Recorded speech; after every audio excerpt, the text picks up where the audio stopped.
Bonjour Mike. Bonjour Maître Jérôme.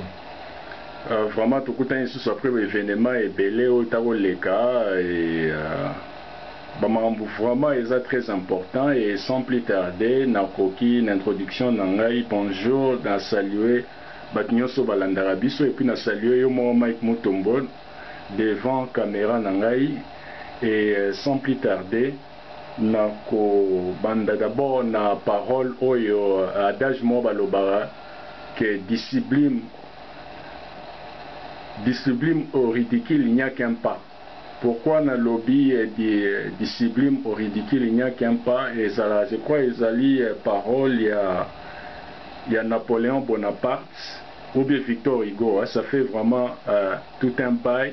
Il y a un monique nazo parmi toi na discipline au ridicule, il n'y a qu'un pas. Alors la fois passée, ce qui s'est passé, vraiment, pour répondre succinctement à une introduction, et Kouloutou Nabiso et un journaliste, M. Kwebe Kimpele, avec respect au Nyon Sotozali Nango, Moni Hermo, et Zalarape bien silence, et Zalarape silence d'or, puisque Batmoussou peut passer sage à force à regarder silence. Momoni koloba pe trop, kokipe koloba babilo msusoupe et sopio puisque vraiment résolution oyo loba ki wana que d'après résolution na yo et Nations Unies ba foutela 500 soki combien d'officiers au papa honoré à loba ba officier rwandais au bazana ni yango eko sisambala mo libérer Congo.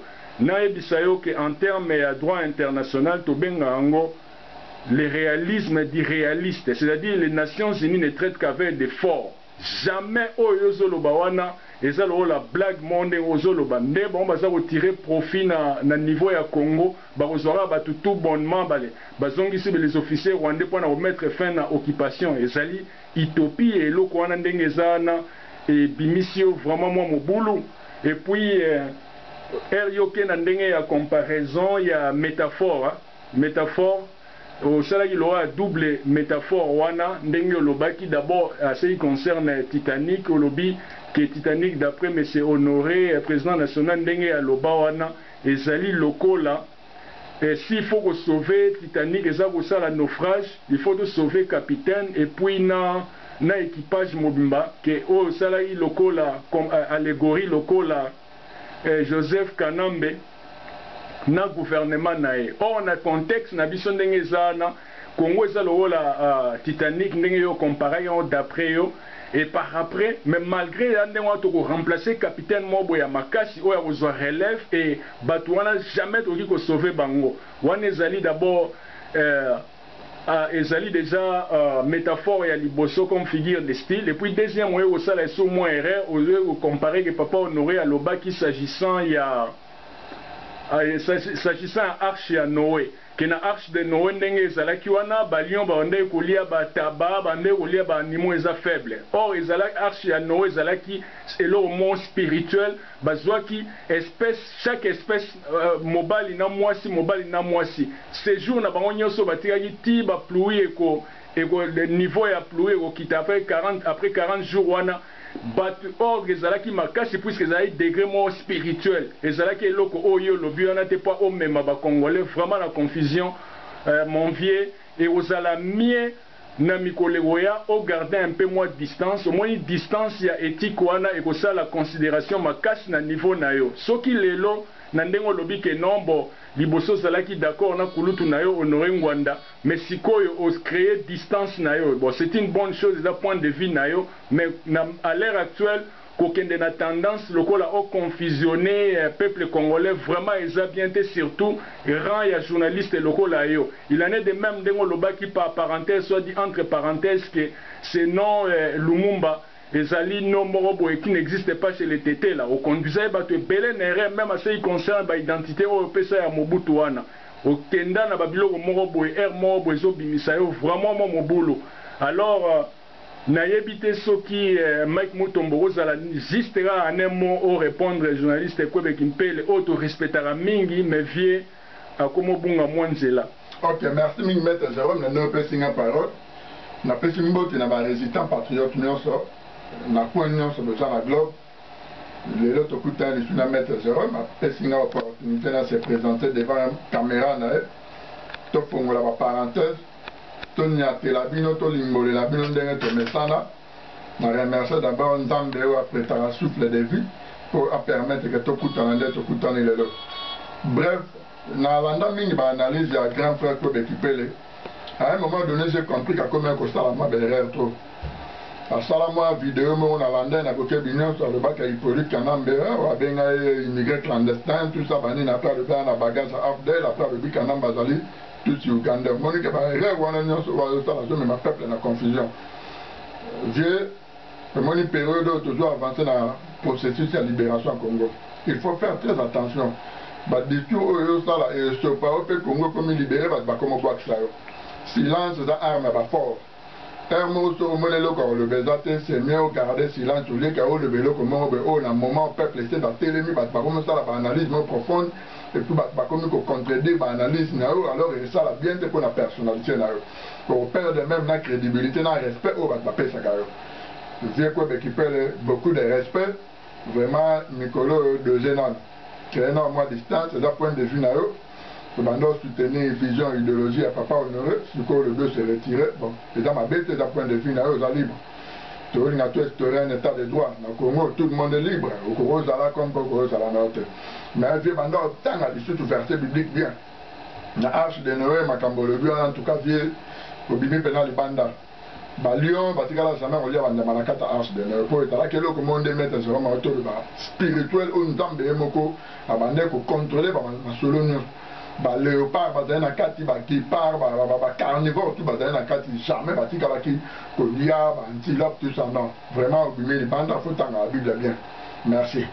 Merci, et puis, les cas, toujours, d'abord, d'ailleurs, que normalement, sur tali bien première question, ils ont corollaire, Namambo, et grand frère journaliste, Kwebe Kimpele, à Otagoloba, vraiment, libération ya Congo ezate que il faut bazongisa ba militaire rwandais ba futela ba billet d'avion bazonga Rwanda eloko wana ezali na ete so bando sala aventure ou bien eza Ethiopie bangonde zana ba profiter lelo to mona d'ailleurs tout ça landi bien même pasteur ya protestant na utaoloba pays ba voisin botika ko multiplier ba stratégie pour na ko exploiter Congo. Alors, bateau, baza exploiter na merci à la communauté internationale. Croyez-vous que Nations Unies, d'abord, la mission la plus importante, c'est la planète Terre, mais na biso ba Congolais, et s'avérer que c'est la mission la plus inutile, puisque devant Bango, ba Congolais bazo exterminer Bango, baza ko piller Mboka à plate couture. Et au alors, première question na biso ezali s'agissant de la libération et à Congo, tout tendre yo moni le londenge prophète ya nation aloba ki papa Honoré Ngwanda alobi bolinga te bokotelema. Tomoni cardinal a telemaki et le tomoni pasteur François David Ekofo, oh tozali vraiment ko saluer bravoure nae. Et loko oya saliwana to senga ba pasteur nyoso bazona courage alors former na ezandeni pour le soulèvement populaire puisque de tendre vers les 21 janvier au basengi marche na kiti ya ba église après wana et aux alandene. Est-ce que croyez-vous que vraiment soulèvement populaire na stratégie wana yiko simba ou bien yo ozana ba secret au kopesa s'agissant ya soulèvement populaire? OK, merci mi maître Jérôme na ndo pesinga parole. Bande konanga ba Congolais pour bolanda biso toujours saluer bien na bilili les patriotes le rebo peta biso confiance parce que boyebi que toza inspiré na Nzambe te bimisela bino makamba mutuya. Alors les deux na ofongola bino moi lisolo mo bina lomba mo pona ko répondre na motuna au maître sera matuni ngai. Soulèvement populaire dans pays où dans la dictature bolanda na boke bino sur impact na ngo esala makandenge ni. Peuple ata sa armé te tant peuple a télémeli moi mboka wa dictateur. La société civile va opposer un mot quand on va télémélier, pression et touchera même propre famille. Parce que moi, un mot quand on a 4 familles. Dans la famille côté maman, dans la famille côté papa. Côté moi, si dans la famille côté maman, côté famille papa. Peuple étant tout la pression de toucher famille, les autres toucher bas, les autres toucher bas. Pour le dictateur, il va à la base 10. Alors, pression population, Le peuple a aussi pression, bien qu'à ça têtu, pas dans le caractère, on a un dictateur, mais à d'autres après pression dans la propre famille, non, tante, tout ça, parents, ceux qui sont vivants, à d'autres après pression là-bas, à d'autres après pression là-bas, sinaï. Et tout le monde a un dictateur, c'est Dakar. Pourquoi? Parce que pression de l'autre peuple, que je appelle la propre famille, c'est un moto. Le dictateur a cédé tout le monde dans le cas Burkina Faso, Égypte, Tunisie. Le dictateur, on a une famille, on peut passer homme d'affaires, on a en Europe, les États-Unis, tout ça. Donc, pression de l'autre partout, on a pu papa, tigara, pouvoir, pression de qui m'a cassé, on peut tout ça menacer. Basi n'a pas boutou, la batika nde, mais ça, le dictateur, on a tout le chanda, mettre chaque nuit, basi peut la boutou, papa, tika, pression de qui m'a cassé, il fait comme il risque, n'a pas comme il risque, famille, nous, qu'on a un coup de menacer qui est dans le coin. Donc, on est ça là, que le dictateur a été joué un mois à céder. Même la minute où tout le monde est dans Togo, car la minute où cédé, parce que même propre famille n'a pas de la pression. Bah, on a pression même dans le journal, moi, les gars en France, petit frère, moi, en France, as avocat, il y a président en Togo, moi, il y a des mamoussous, à ce qui est pression, qui brada, nous avons un coquille, et il y a des Congo, et le Mano, on a pouvoir à Togo. Il y a un appel, il s'appelle que différence est entre pays sous la dictature, tout le peuple a se soulevé. Ce qu'on a payé sous l'occupation, tout le peuple a se soulevé. Occupant, il est d'aller au tiers, on a pas ça la mission. Mission d'aller à Kobo, tout le monde. Famille n'est pas en entier. Nous connaissons pas en entier. Tata moi si famille côté papa, famille côté maman, pas ça. Alors dans la peut-être il y a un frère naïf, bah ça on a. Azo lui va mercenaire, azo bouma, peuple là besoin de mama beaucoup pamba. Biso peuple n'est tout ça la perte ya bateau. Il y a on a pays eux dans la occupé. Tant aux résistants azo préparé à libérer beaucoup, bah arme à la population. Et n'engagez mon restaurant en France, n'engagez mon restaurant en URSS. URSS tant Hitler a tout quoi attaquer Staline. Donc on a la russe, la politique, la bonne institution par semaine, il y a 3 jours. Il y a une école nuance, il y a l'État, parce que on connaît pas privé dans la raté. Il y a forme à cabane dans l'école, il y a formé dans la technique militaire, il y a formé dans les armes, il y a formé d'abord que non, vous avez un état de guerre. Un jour ou l'autre, il ennemi va attaquer Bissot, Bino va accompagner le gouvernement pour te défendre ma belle. Il y a un moment Staline a armé la population russe. Russe.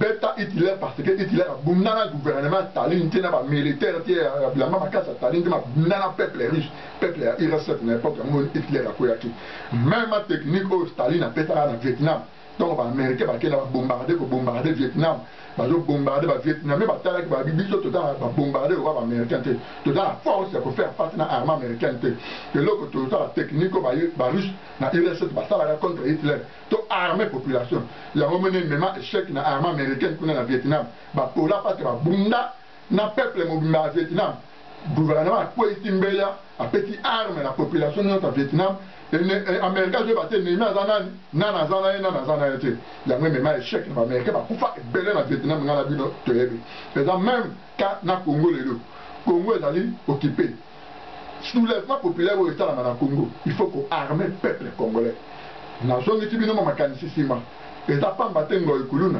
asalaka opération $100 arme et ça va multinational ba établissement ba lobby ba décideur au faille la bengana ba yeba ki système mona pour ba mona échec au élément na gouvernement attaquer et envahir ça ba mboka ba petit mbongo belé $1 million na ville province de Kinshasa de voir Kinshasa la population belé tant fait président Mobutu Kima qui ba kota na ba résident de la généraux ba ba arme alobi opération $100 arme population congolaise na $100 pour mettre masanga ala ndabasi ya ba corpulence ba peta ba arme ba $100 et là le ba rwanda ba yo boma bango. Alors c'est important toujours dans le cadre de la stratégie du Conseil national de la résistance congolaise il faut bien le connaître ça ma au Simba il faut tout le bango bien bilili pour au Simba pour la Congo sécurité date arme ko ko ta na Congo na pontu et ko ta facile et ko ta il faut armer peuple c'est-à-dire ba mercenaires tant ba 300 tant ba mercenaires ba quoi 300 tant ba pour ma population ba tirer na ba mercenaires au même ba mercenaires on a ba luwa ba gouvernement ba ntambo belé pour na former ba tant yo ko luwe ba faut peut assurance na ba gouvernement place ba outi ba mercenaires ougandais tanzaniens soudanais tout ça ba il faut peut assurance na ba ko faté celui de bomi ba mata 50 au moins dans l'égalité ba pour ma population 60 ba mercenaires ba ko 50 Kadogo se va quand même ba problème na ba payer ba pesa que ba mercenaires yo pesa qui biso assurance ba ku faté mais tu perds de 50 mercenaires tu binda ba 1000 pour former ba ah tu as la confiance na ote mbilinga et ko tana kana mais tant ba mercenaires ba joueur ba bomi population 500 population abomi ata mercenaire na ote abomi la police congolais mi balé le monique biso de tout ça la perte de la population alors idéologie on a mettre sur l'homme comme mais la lelo toujours dans le bureau central de la stratégie, dans le bureau tout à la Cape Town, tout à la taille, réfléchir, il faut tout à la rendre président national à part le corps de Baka. Oh, le là, bimi prophète, bolina, c'est beau téléma, tout le monde est cardinal, non, c'est un téléma qui est le 31 décembre, tout le monde est le pasteur, François David Ekofo, à Télémi, à Panzi, à Sopimou, à la Reptile. Reptile baki même atanga mbula na mokili balobi bakota na mai babatama oke babotani ke matanga mbula eza mai bakimi lisu na mai bapoli donc oyo nga na kotalisa bino lelo bandeko na ngai na ndenge bozwaki initiative wana mpona bosangisa mbongo mama Justine Kasavubu azala trésorière abomba mbongo mpona baarme esombama me ngai na maître Jérôme lelo toyo osolisa bino ete ekozala vraiment important Maman Justine Kasavubu, le col azali mwana ya premier président de la République du Congo, ayebi ndenge papa na ya bundaka pona ko batela mabele wana ya Congo et que lelo même yemo que ça la ka pasi pe humiliation ko lo ke papa na ba bundaka na ba lumumba ko ba batela mabele ya Congo o mais lelo tala Congo et que ba kata mo biteni ako bomba mbongo wana jalousement ako protéger pe na mbongo wana gestion ko da makasi na maboko na ye mais mingi biso ba résident patriote ko souhaiter ayesala elongo na président national ya Pareko parce que papa Honoré Mbanda tobo sanateke ye azala ministre de la défense ya yebi et puis azali patron ya renseignement ayebi maison ni na ko somba manduki ayebi pour ancien militaire merci ayebi pe ndenge ni na ko sala baba mboka ni na ko kende pona manduki esombama ayebi de ko la patron ya renseignement ndenge ni na ko sala na ba tête na biso o bazana Congo Kinshasa Congo partout ndeni ba arme wana kokota ayebi alors dans la bien mingi maman Justine Kasavubu aza trésorière a bomi mbongo mais tango ya banque ya ba arme il faut que confie na papa Honoré Mbanda pour aza mieux placé azala ministre de la défense ayebi chaque mboka o bazoteka ba arme makati par yeba ko détecter ba arme nini o ba occupant bazana wana kata Congo merci.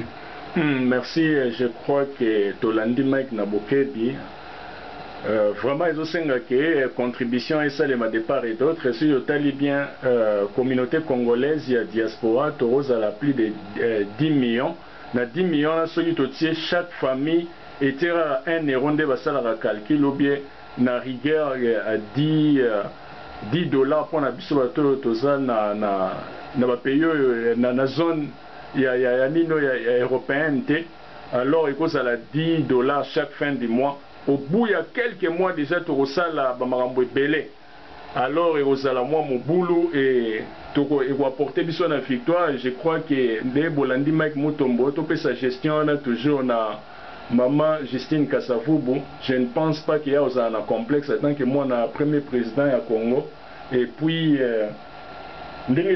comme ça, et vous même na soulèvement ndenge attache moi que un peuple en état de révolution est invincible. Wana sala kinino et salema na Maximin et Isnar et sera en assemblée nationale le 29 novembre 1791 pour ne pas dire 91. Nde salema alors ce qui peuple a état de révolution.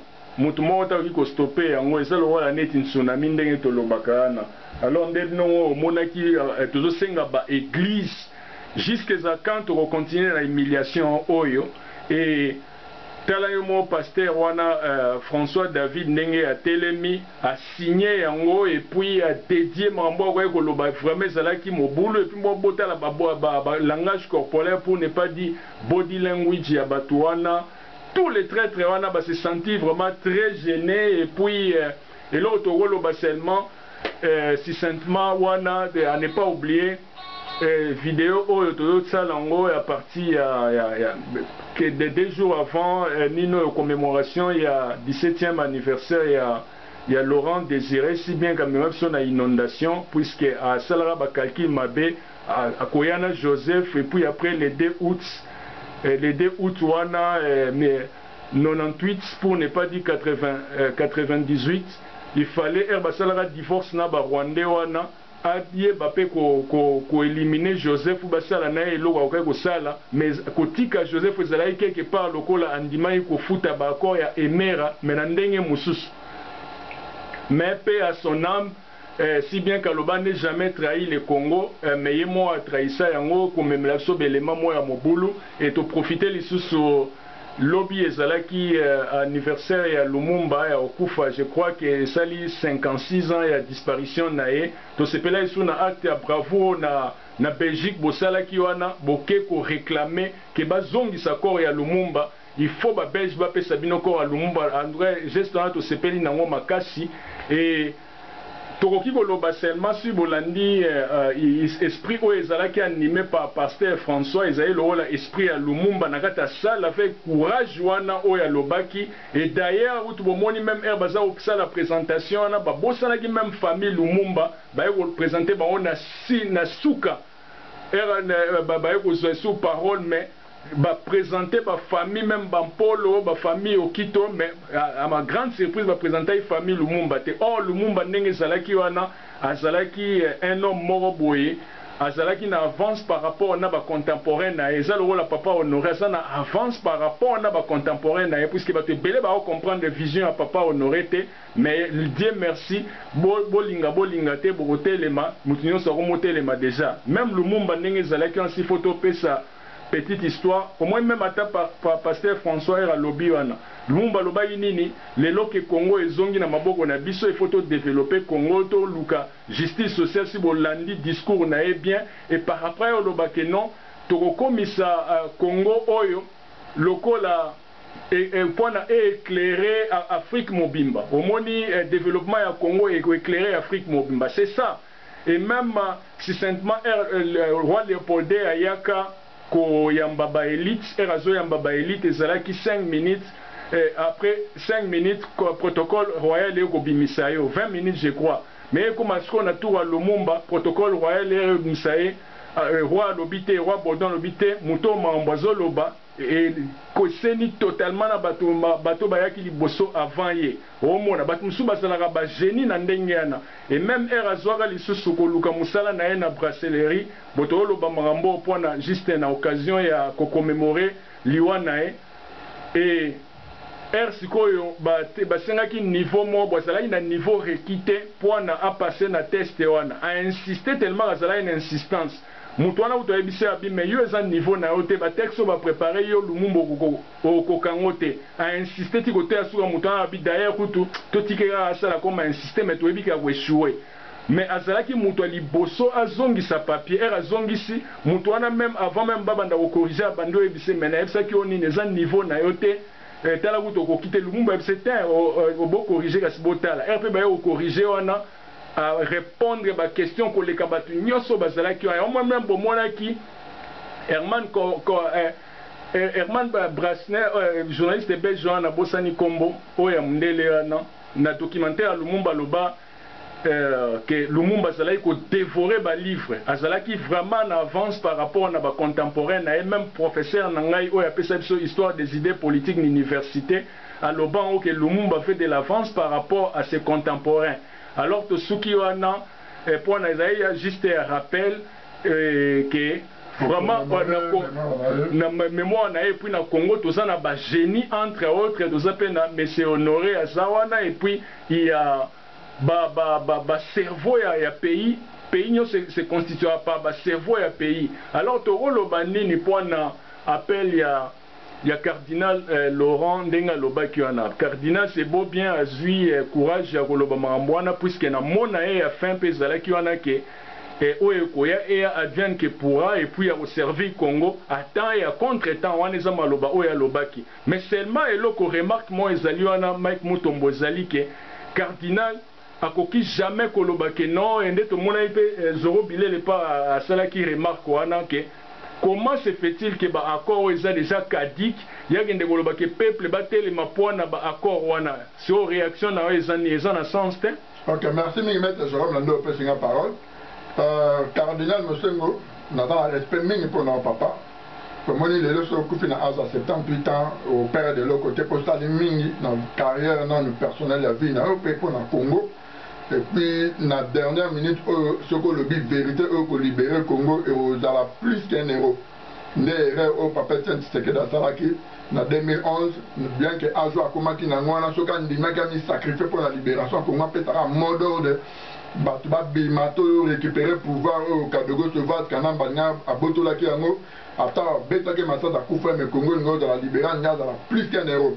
Alors, cardinal, le monde, encore, voilà, ils ont déjà annulé, assez occupant, le baron, chaque fois, résistant patriote, occupant, peut-être qu'il y a encore, parce que dans mon pareil, au bout de l'Umboka, a une mission à détruire l'économie, à exterminer la population, tout ça, au lieu de cardinal.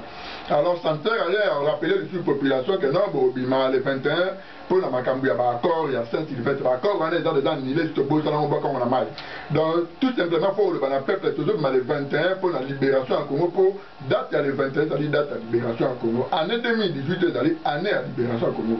Même dans Balaxinga, on a vision, on a pas prière, on a toujours, on a ça, on a 2 heures du matin, pour avoir une réponse directe, on a les dieux créateurs.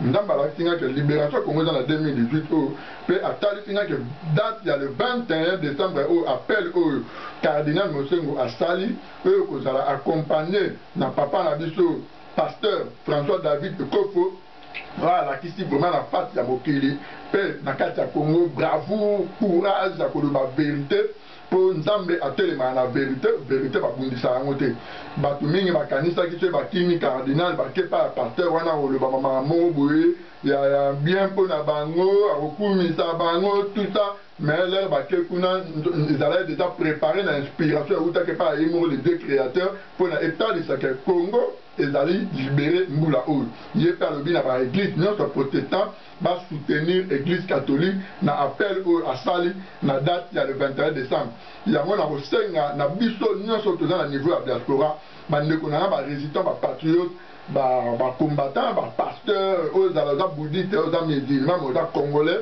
na mboka nyonso esika ozali na mokili mobimba le 21 oyo église nyonso okota après église bima pasteur zwa bandimi na yo bokende na mai na olakisa bino eloko moko oyo ndenge saint esprit alakisi ngai bokota na bainternet boimprime na salue même vie na ngai yo moko oza pembe na Vatican kuna vie na ngai mbeka tolodia kuna na Italie zwa église oyo bokota so bokota catholique tout ça après prière dimanche oyo ozwi bamare ozwi banani bino nyonso boke liboso ya ebale bokota na internet boimprime photo ya Kagame photo ya Kadogo Sauvage Kanambe, photo ya Jeannette Kanambe, photo ya Azarias Rubewa, photo ya De Rubwiza, photo ya Nanyo, ya Zoé Kanambe, bozwi photo ya Moïse Nyarugabo, Bizimana Moyeto, Akamakara, bozwi ba photo ya Vital Kamerhe, bozwi photo ya Yoweri Museveni, eza na ba internet bo imprimer yango. Ozwi photo wana ozwi Mungwa, parce baza ba michopi akufaka na Mungwa. Na monde spirituel baza ba michopi. Ozwi bango bozwi Mungwa botie likolo ya bafoto wana Mungwa yango nazolakisa bino biso na niveau ya diaspora Mungwa mingi tosalaka yango bozwi sel Mungwa botie na bafoto wana ozwi briquet zala na briquet ozwi briquet opelisi moto na foto wana oke liboso ya mai osali déclaration prier na les deux créateurs Nzambe mbula oyo Congo eza libéré libération ya Congo talisi biso deja na basigne que mboka ota libéré année oyo alors bato oyo baza na monde ya satana oyo bakangi peuple en otage lelo toyei kolibérer population na biso sur le plan spirituel tozotumba bango tozodétruire force na bango satanique oyo bamelaka bamakila ya bato bozwi bafoto na bango bopelisi moto botie Mungwa likolo ya bafoto bobwaki yango na mai ekozala prière moko spécialement mpona libération ya Congo ezala na France ezala na Belgique na Italie na Allemagne na Suisse, Hollande, na Angleterre, et pas maman na Sia Moupola Rachel, mère double. Na Danemark, et pas maman Marianne Tundisa. Na Italie, pas fait na Mbeka Tolodia. Na France, et pas maman na Yumutumosi, na maman Lydie Matondo. Na Belgique, et pas Yemoko maman Jitine Kasavubu, na maman na Lubenga. Yomoko Oyebi. Bo Candido Keke. Bango nyonso na maman Candido Keke na UK. Ba maman, na minute au bilan de besoin relève, il y a libération en Congo, puis Congo est dans la libérer Mboula. 2019 2020, 2018. Bosala Ndengwana après église notre Kotara. Au-delà Congolais musulmans à répéter. C'est très important message. Congolais bouddhistes, na Chine kuna. Congolais na Brésil, na Sénégal, na Mboka ba musulmans, na Mboka ba tombe la ba bouddhiste comme bouddhiste. Dimanche au place notre bostambe la après prière, bima za ba photo ya bato tia mungu alikolo. Za briquet pelisa ngo moto telema di bosama ta la prière. Boaka makambo na zo ba fumu ya infa yebi. Ayebe loko ba numéro loko ndenge salama. C'est le mot puissant spirituellement. Bozoango, bo prier pour la libération en Congo. Date il y a le 21 au Go, très bien mon frère. Et dans la date numéro manifestation, et ça la marque na kata mabila Congo. Et ça la mamokili mombe, c'est va Congolais tous aller. Congo au Kozala libérer le 21 décembre, oh ceux qui peuple congolais vont répondre massivement. Na ba pasteur congolais, oh na kata motema, boza pour la libération de la pasteur na biso François David de Kofo. Voter les dimanche, on est mon petit mot d'ordre, il faut soutenir l'appel des catholiques. Et dans la bataille, policiers militaires ont un salaire médiocre à moins de $50. Bino nyonso, ba papa, ba maman, ba ndeko nyonso, ba sipe mi bal. Na tous les 11 régions à Congo. Voter les ma pour la date le 21, où ils allaient date de la libération à Congo. Pour répondre massivement, même biso à la diaspora. Na beleli mokusi atalo awa na kata Cape Town. Ingénieur Papi Soukame, général Katakata, colonel Dadi Baimoto, ndeko na ngai Mike Alomba, na beleli général Masikini, na beleli bino nyonso de Paris, na beleli bandeko nyonso ba résident patriote combattant colonel Yasser. Merci maman na beleli ndeko na nga Pitunzo Komba, na beleli bino nyonso. Dimanche all, Viemoko Mukute Atalo ingénieur, triple cerveau, recruteur général Katakata Yomo Ebi na Moussindo à service à renseignement. Bon l'équipe à papier vendredi à l'Obina samedi, na ba église nyonso, où est dans la Cape Town, sorti riva ou du top tout ça. Dimanche all, après prière, ba église nyonso, pasteur na biso Roland Tangoulou, où est pasteur combattant. Pour l'église, ceux qui prièrent style, joie bandimignoto, inge na parade triste. Bisognoto l'église tout, beaucoup tanawana. Prière 30 minutes pour la libération à Congo. Et dans la kuna na Djobu, on a pasteur Bakole. Sangita bandimignoto a combattant résident patriote à Johannesburg. Et dans la Pretoria. Et dans la Durban. Résident patriote notre. Église notre côté la catholique, protestant, tout ça, après prière. Bo bendani na kwa moko. Bo jiba photo bo te mungwa, brité bo pelisi moto. Prière pour la libération en Congo. Il faut d'abord commencer par déstabiliser la force spirituellement. Après physiquement, dans la faiblesse, on l'a facilement. Bande ko na ngai pour respecter ma lobo ngana lobi na no combat on ngana mettre Jérôme Teta no toujours da combat mon spirituel. Pour un message moko on a vu on a molimo mo stand to révéler nga on a prière on a start qui na 2h du matin. Na vu réponse. Alors dimanche oyo et ko la libération en Congo bande ko na ngabo ndimela ngai. Congo ko la libérer na 2018 oyo. Ingénieur Mukusi Atalo. Papi Soukame.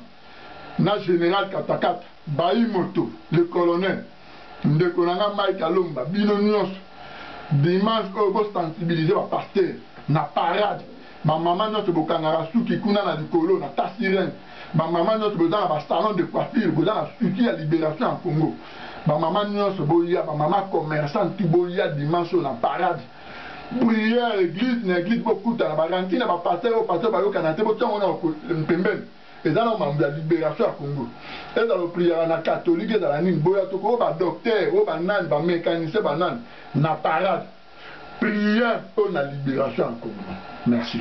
Merci. Binomo Boye Kimma Kindenga Lobby. En tout cas, il est très nécessaire Congo à la libérer.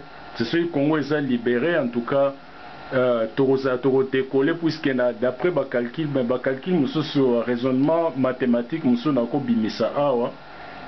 Torosala un jour nous sommes démontrer que le pays est libéré et puis le pays est dirigé par un Congolais qui a la conscience, qui a le sens de patriotisme. En tout cas, chômeur congolais akozala kozwaka mbongo kutu koleka même chômeur américain. Pays wana ndenge ezali wana bakalkile nasalaki ya mathématique omoni babiloko oyo l'autre là ministre oyo ya ndolo baba macro économique lokuta bakalkile biso de kosala omonaka ba théorie ne wana eza ya lokuta biso de kosala kutu ba théorie ya makasi plus que ça. Alors ekomi prochainement et to saluer président national les prophètes oyo alobai bolinga te bokotelema. Et na salué quand même journaliste Kwebe Kimpele si bien qu'à lobby que les 7 points ça convaincu te en sali moi recul mais n'empêche que to saluer arme paix à silence et ça la bien à part naé pour rendre sourd grand mais Congo ça a besoin d'utiliser dans les jours à venir. Na saluer maître Baïgon grand maître Baïgon dans la secret makasi ya maîtrise.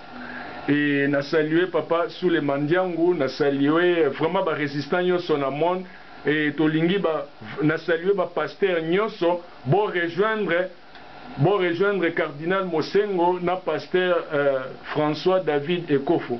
Alors ne de so saluer quelques batuto kata. OK, merci mingi nazara na message mo makasi o na olobela ndeko na biso za mongo mais tika comportement na boto la batu ba mapango ba bala la libanda.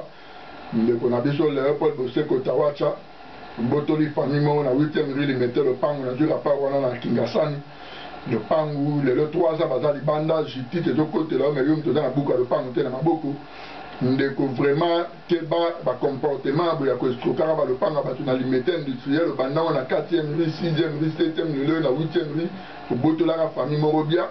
Après 3 mois, on va récupérer au bout de la famille Matondo, on a besoin de leur prochainement, on va le président national à Pareco.